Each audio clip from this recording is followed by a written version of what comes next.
আগামীকালকেই শুরু হচ্ছে বাংলাদেশের এশিয়া কাপ মিশন। প্রথম ম্যাচে হংকংয়ের বিপক্ষে মাঠে নামছে বাংলাদেশ। তবে সেই ম্যাচে তাসকিন আহমেদকে কি বাংলাদেশ দল একাদশে পাবে কিনা, বা তিনি কি আসলে একাদশে থাকবেন কিনা, তিনি হংকংয়ের বিপক্ষে ম্যাচটা খেলবেন কিনা, কিংবা বাংলাদেশের পেস অ্যাটাকটা আসলে কিভাবে আবুদায় শেখ জায়েদ ক্রিকেট স্টেডিয়ামে সাজানো হবে, সেই প্রশ্নটা কিন্তু একটু করা যেতেই পারে।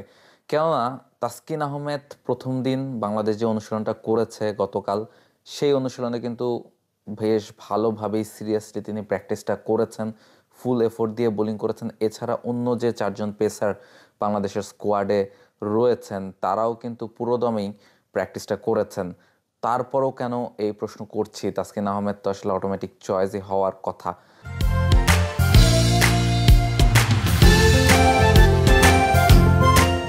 এই প্রশ্নটা করছি কারণ আবুধাবিতে যে ওয়েদার ফিলস লাইক 45 ডিগ্রি সেলসিয়াসের ওপরে থাকে, কখনো কখনো সেটা 50-এর কাছাকাছি হয়ে যায়।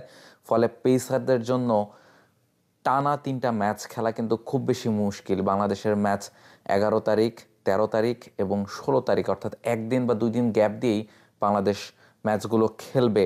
এবং যদি সুপার ফোরে কোয়ালিফাই করে সেক্ষেত্রে আরও 3টা ম্যাচ বাংলাদেশকে খেলতে হবে। সেক্ষেত্রে পেসারদেরকে কিন্তু খুব সাবধানে আপনাকে ব্যবহার করতে হবে। ফলে হংকংয়ের বিপক্ষে যেহেতু ম্যাচ, সেই ম্যাচে তাসকিনকে যদি বিশ্রাম দেয়া হয় বা তাকে যদি পরের দুটো ম্যাচের জন্য রিজার্ভ করে রাখা হয়, আফগানিস্তান এবং শ্রীলঙ্কার বিপক্ষে যে ম্যাচ বাংলাদেশ খেলবে সেটা যদি হয়, সেইটাও কিন্তু আমরা দেখতে পারি। সেক্ষেত্রে শরীফুল কিংবা মুস্তাফিজ এই দুজনের সঙ্গে তানজিদ সাকিব কিংবা সাইফুদ্দিন তাদেরকেও একজন হয়তো বা একাদশে ইনক্লুডেড হতে পারেন।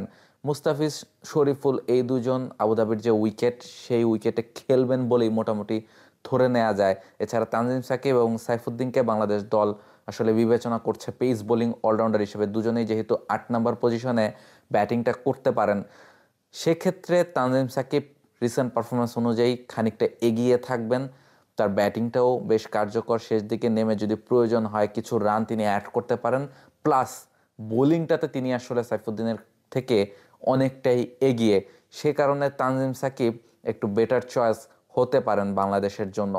এছাড়া তাসকিন আহমেদ যদি না খেলেন সেক্ষেত্রে হয়তো বা তার সঙ্গে মুস্তাফিজ এবং শরীফুল এই দুজন, মোট 3জন পেসার নিয়ে বাংলাদেশ হংকংয়ের বিপক্ষে আগামীকাল যে ম্যাচটা খেলবে সেই ম্যাচে মাঠে নামতে পারে। সেই ম্যাচে তাসকিনকে বিশ্রাম দিয়ে পরের দুটো ম্যাচ অর্থাৎ আফগানিস্তান এবং শ্রীলঙ্কার বিপক্ষে যে ম্যাচগুলো বাংলাদেশ দল খেলবে সেই ম্যাচে তাকে খেলানোর পরিকল্পনা বাংলাদেশ করতে পারে। কেননা আবুধাবিতে যখন আপনি খেলবেন কিংবা এরপর যখন দুবাইয়ে আপনি খেলবেন, যদি সুপার ফোরে কোয়ালিফাই করেন, ওয়েদার এবং কন্ডিশন কিন্তু আপনাকে মাথায় রাখতে হবে। পেসারদের ইনজুরি, ওয়ার্কলোড ম্যানেজমেন্ট আপনাকে মাথায় রাখতে হবে। সে কারণেই প্রথম ম্যাচে তাসকিনকে যদি আপনি না দেখেন খুব বেশি অবাক হয়তোবা হবেন না।